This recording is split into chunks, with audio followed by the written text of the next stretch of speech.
综艺上，对家故意留了只鸟给我当搭档，想让我难堪。世人皆知，这只鸟是京圈太子爷的心头宠，脾气极差。我反手给了鸟一巴掌，对方立马带头发声：姜丽，虐鸟是不对的，小动物也会难过的。网友幸灾乐祸：姜丽完喽，上次被鸟啄的那个2线小明星都已经不知道被雪藏到哪儿了，他还敢打鸟。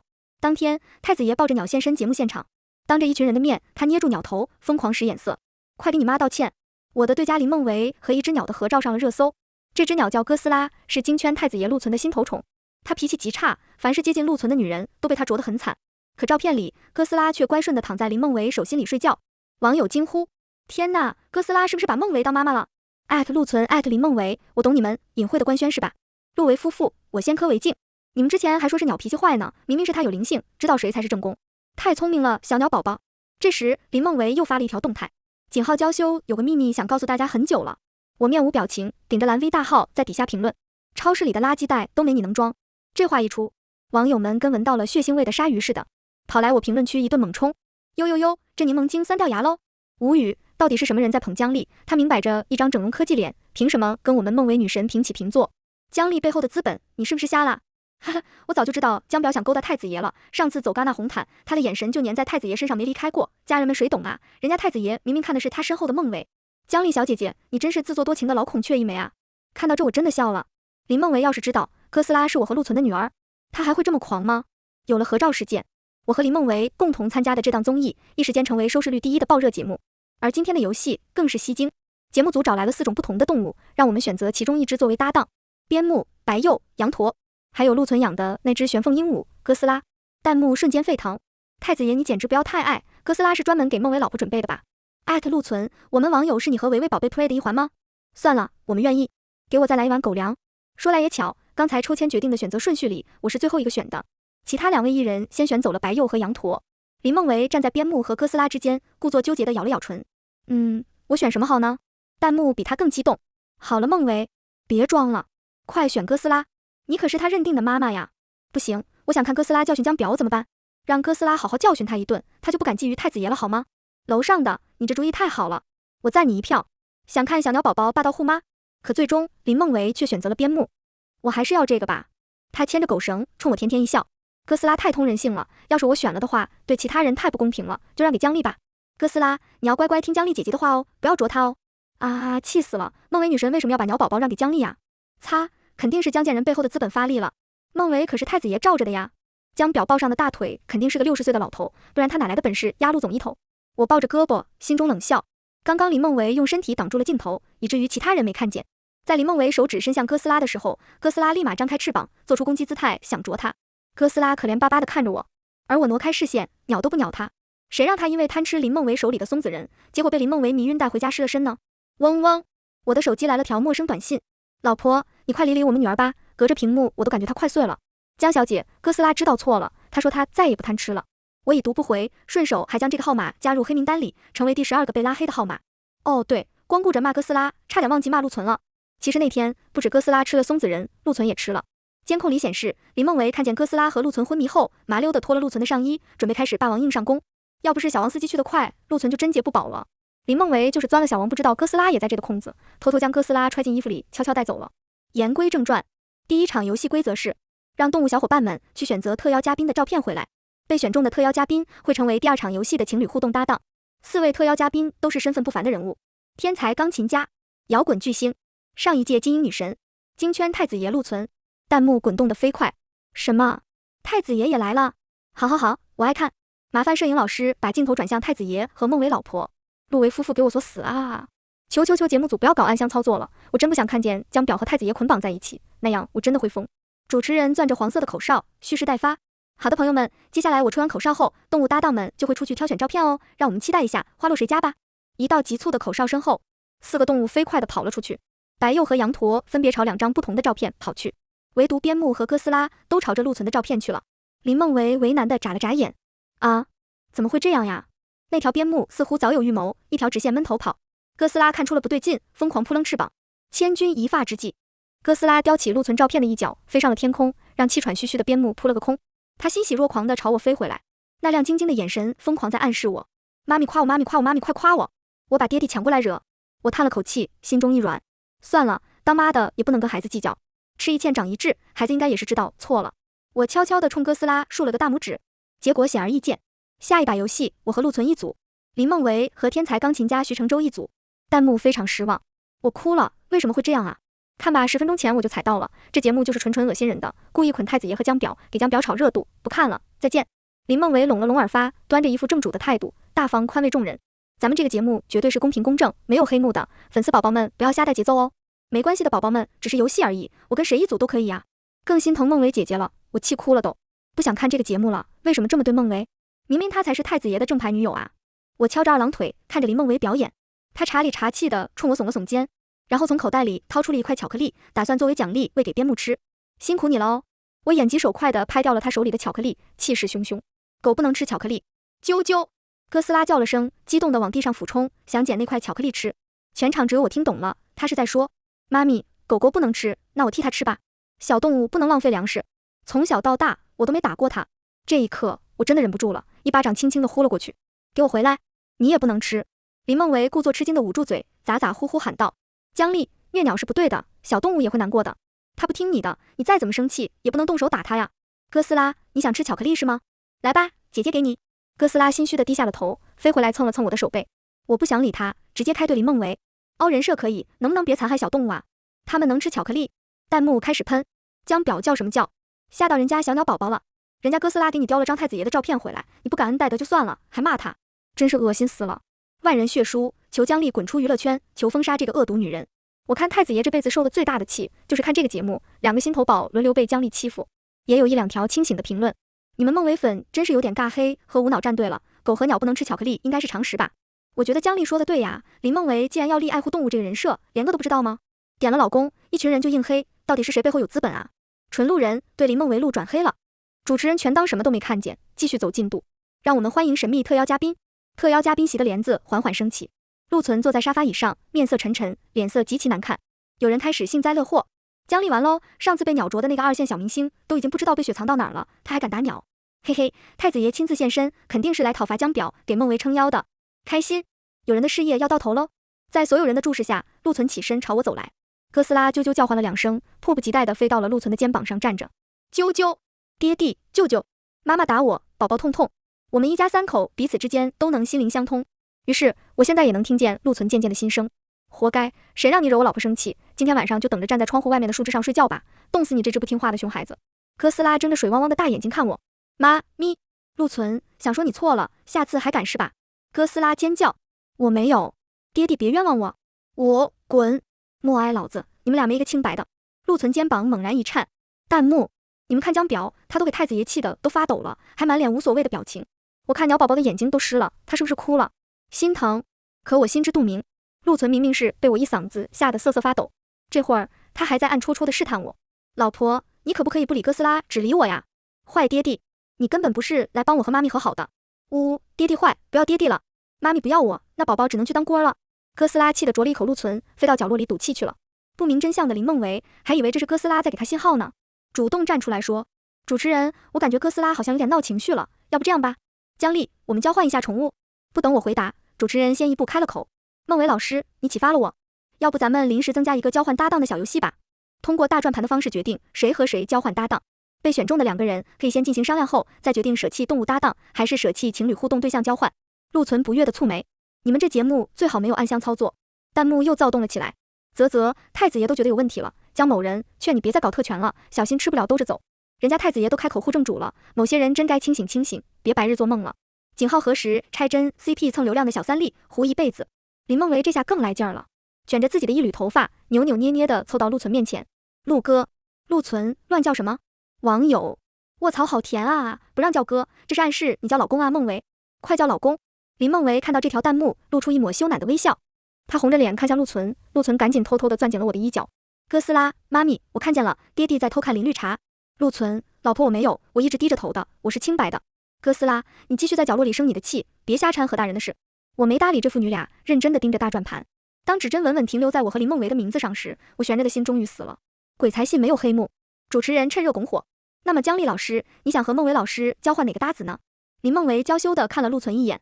那当然是交换陆。他的话戛然而止，只因本在角落里蹲着生闷气的哥斯拉突然朝林梦维主动飞了过去，喷子喷得太过投入，以至于他们忽视了哥斯拉一步三回头就叫个不停的行为。哥斯拉哭着喊：再见了爹地妈咪，为了不让绿茶女拆散你们俩，宝宝只能英勇献身了，呜呜呜。陆存往前站了一步，挡住哥斯拉和我对视。陆存，你妈说她不想，她只想和她的老公在一起。殊不知这一切的林梦维还在沾沾自喜，她装出一副无辜的样子，朝我耸了耸肩。那不好意思，哥姜丽，你也看见了，是哥斯拉主动选择我的。说罢，又朝我身旁的陆存抛了好几个媚眼。陆存依旧还是那副表情冷冷，一副生人勿近的模样。我忍着没笑出声，因为陆存的内心现在其实怂的一批。老婆，我是一只小龙虾，什么都没看见，什么也没听见。除了我之外，其实这个场子上还有个人也很惨，那就是林梦维的搭子，天才钢琴家徐承洲。他全程站在一边不说话，我却从他脸上看出了钱难挣屎难吃，再忍忍吧的表情。交换完动物搭档后，这场游戏得以进行。主持人拿出4个黑色的眼罩，给我们介绍游戏规则。这把游戏呢，是将各位特邀嘉宾的眼睛蒙上，凭直觉找到自己的 CP 搭档。让我们开始期待一下，最新有灵犀的默契小组会是哪组呢？弹幕，当然是我们陆维夫妇啦。楼上的活爹，你歇歇行吗？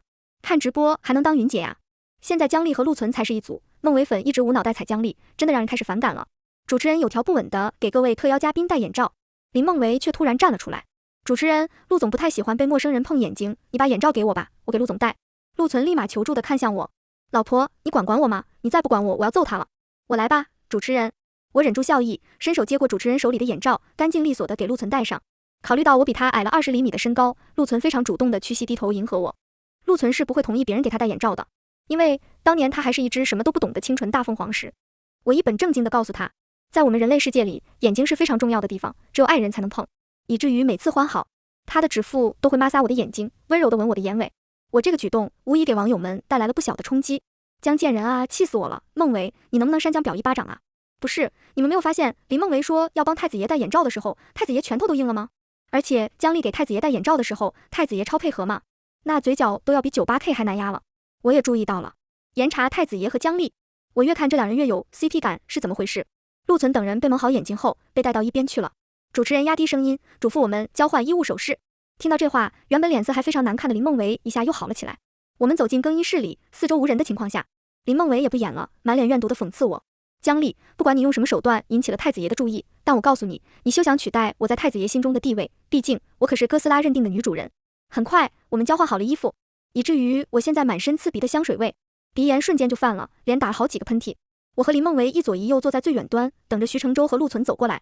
可能是香水味误导了徐承洲，他走得离我越近，越发肯定我就是林孟维。而察觉到徐承洲去了左边，陆存下意识地往右边走。偏偏这时，林孟维还搞出高跟鞋和衣服吊坠的动静。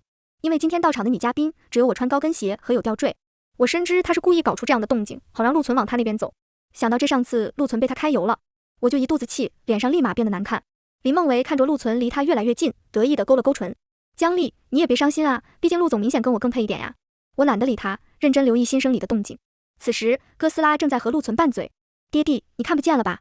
你快说些好听的，求求宝宝，我心情好了就告诉你妈咪在哪个方向。陆存，滚蛋，爹不用。我本来想提醒陆存一句，可他却说，老婆，你不用暗示我你在哪里，我能找到，毕竟我们心有灵犀。哥斯拉，哼哼，妈咪爹地要是走错了，我们就换个新爹地吧。陆存停在原地，认真沉思了会儿，紧接着就做出了一个让人意想不到的举动。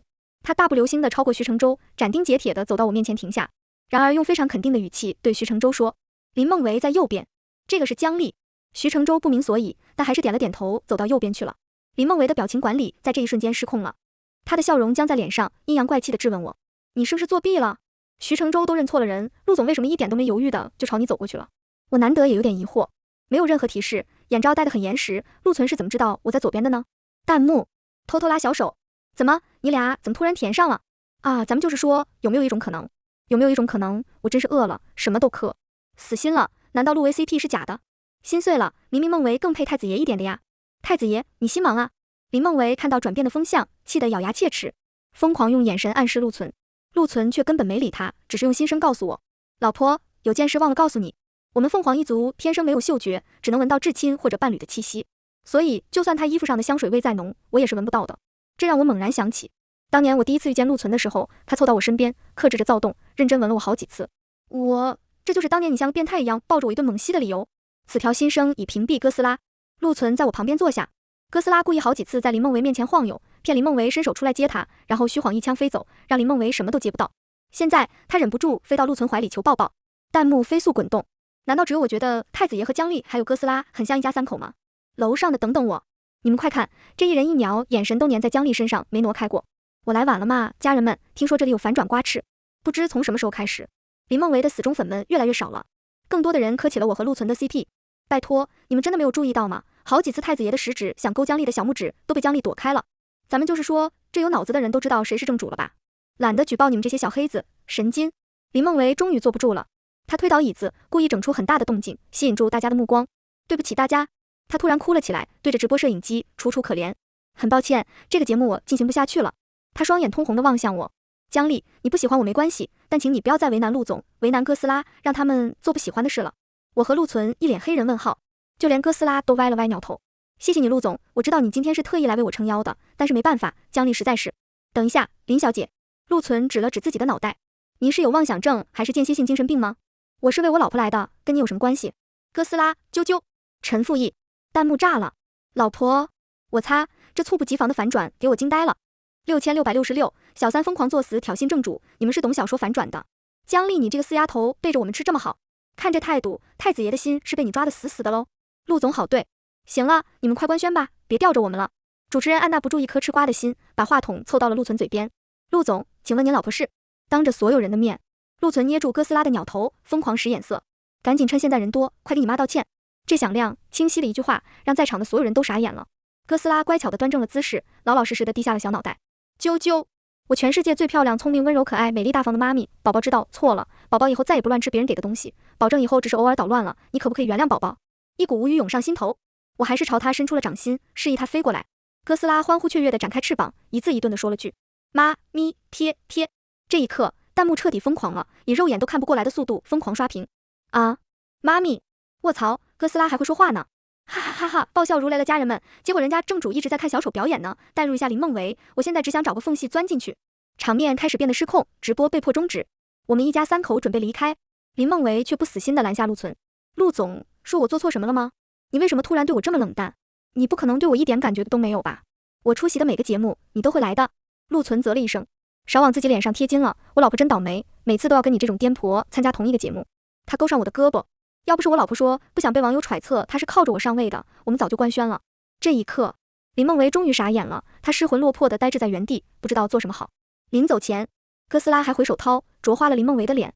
啾啾啾，忍你好久了，神经姐，黄金矿工都挖不到你这么纯的神经。最终，林梦维破防得很彻底，可他应得的报应远不止这些。看过直播的网友们显然不会轻而易举的就放过他，纷纷开始了黑莲花讨伐战。林梦维，你这就不行了。当初你节奏引导粉丝去黑姜丽的时候，怎么没想过今日东窗事发的惨状呢？活该，这都是你自找的，笑死了！什么热度你都敢蹭，什么男人你都敢勾搭，真是个塑料袋，便宜百搭还能装。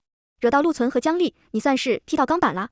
趁着现在热度高，我又顺手将林梦维当年在办公室迷晕陆存，意图猥亵陆存，还顺手把哥斯拉偷走的视频发给了各大新闻媒体。视频一发出，我和陆存的微博底下炸了。陆存，你真是这一届金圈太子爷里混得最惨的一个，吃个松子人差点给自己裤衩子混没了。够了姜丽，老子心疼你，你是忍者神龟吗？要是我非得拿着菜刀去跟毒莲花拼了。我悻悻地撇了撇嘴，娱乐圈我还不清楚吗？要是我一开始就自报家门，说自己老公是陆存，那大部分都会觉得我的成就来自陆存，而并非我自己的努力。我想别人提起我的时候，能是姜丽，而不是金圈太子爷陆存的小娇妻。哎，打工人不容易呀，万事都要考虑到提前走位一下。成千上万个营销号同时下场的结果就是，一夜之间，林梦维就从当红小花旦的神坛跌落，变成了人人喊打的过街老鼠。他之前在剧组里霸凌新人、拜高踩低拉踩同行的事情，也接二连三的被人爆料出来，名声臭了，林梦维再也拿不到任何资源了。听说他所在的公司还向他索要1个亿的违约赔偿金，林梦维被封杀了不说，陆存还暗地放了话出去，谁要是让他挣到了1分钱，公司就别想要了。走投无路的林梦维只能妄想开直播赚钱，可惜网友们并不买他的账。呦呦呦，这不是80姐吗？还有胆子出来呢？呼叫超管，呼叫太子爷，呼叫姜丽，快来封了80姐的直播间！滚吧，黑毒莲！最惨的人明明是姜丽，好不好？人家背后明明有太子爷这个靠山，却从来没显摆过，脚踏实地做人，结果被你这个绿茶婊屡次碰瓷，到底谁该喊冤啊？还记得你之前说有个秘密想告诉大家了吗？行了，我们现在大家都知道了，你不是人，是个纯畜生。为了防止大家网暴林梦维，官方很快封停了林梦维的直播间。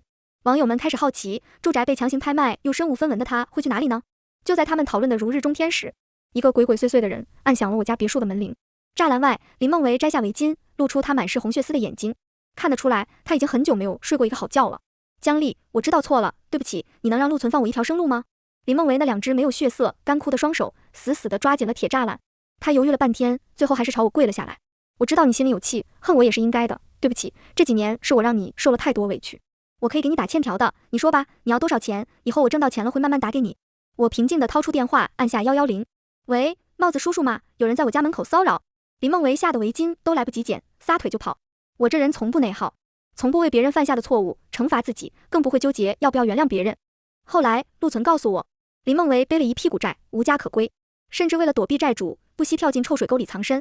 我滑动着微博，1分钟前，某知名狗仔又更新了一张新照片，林梦维披着个破被子，蜷缩在垃圾废品站里苟延残喘，手里还捏着一块发霉的面包吃。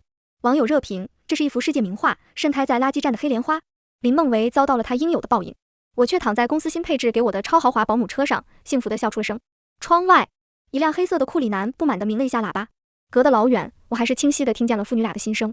哥斯拉，爹地，你好没用啊！妈咪坐你车的时候还没坐别人的车开心呢。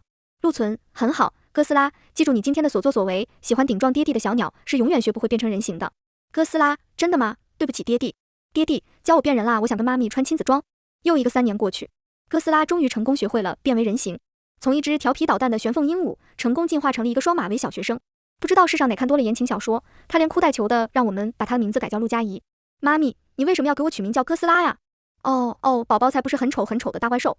我心虚地摸了下鼻子，因为当初我对自己生下了一颗蛋这件事非常匪夷所思，坚定地认为自己生了个怪物，所以脑袋里灵光一现，就给他取名哥斯拉了。